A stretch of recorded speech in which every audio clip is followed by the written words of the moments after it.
Tactics for Testing, Units 5 through 8. Track 5, Part 1, Questions 1 through 4.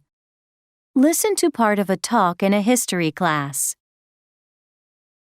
So, generally, we think of high-rise buildings as being, a modern urban feature. And definitely it's true that until the 19th century, buildings of over 6 stories were quite rare. Would anyone care to speculate as to why that might be? Is it because until then, people just didn't have the technology to build higher buildings? You might think so. But in fact, technology existed in ancient times to produce often extremely high structures. Take the Great Pyramid of Giza in ancient Egypt. It was built in like the 26th century BC, but that thing is nearly 480 feet tall. No, it wasn't technology that was holding the ancients back from building skyscrapers. Any other suggestions? Well, Professor, they didn't have elevators back then, right? So that means the higher the building, the more steps you'd have to climb up. Yes, Kathy, nice one. That's definitely one of the big, major reasons. Having lots of stairs to climb was impractical for inhabitants. Another reason has to do with engineering. The pumps of the day couldn't deliver water pressure high enough to supply running water much over 100 feet. So, when you couple this with the lack of elevators, well, you can see how buildings that are above a certain height start to become extremely inconvenient. That doesn't mean that high-rise apartments are strictly a modern invention by any means.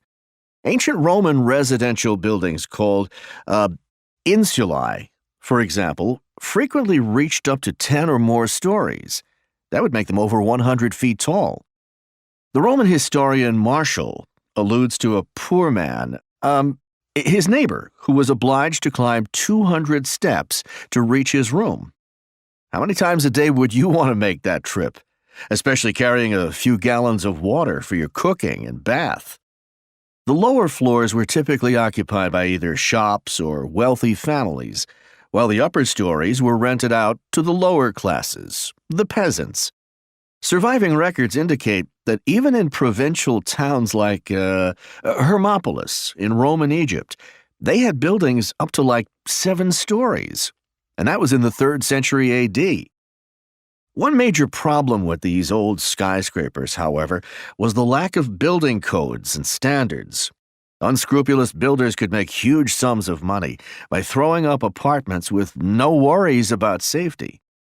In fact, so great was the number of these houses in ancient Rome, and so badly were they constructed, that in AD 60, the Emperor Otto found his road blocked for 20 miles by the ruins of collapsed tenements.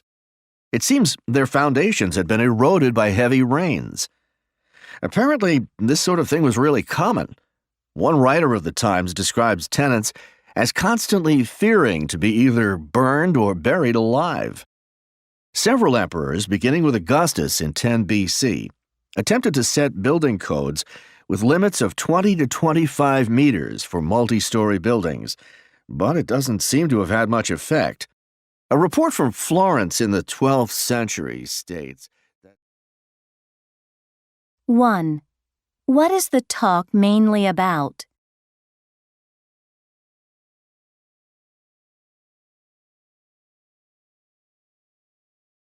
2. What reasons does the professor give for the height limitation on buildings?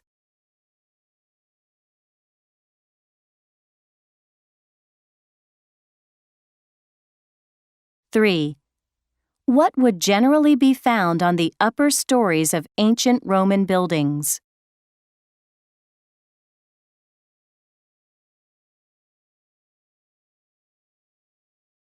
4. What will the professor most likely talk about next?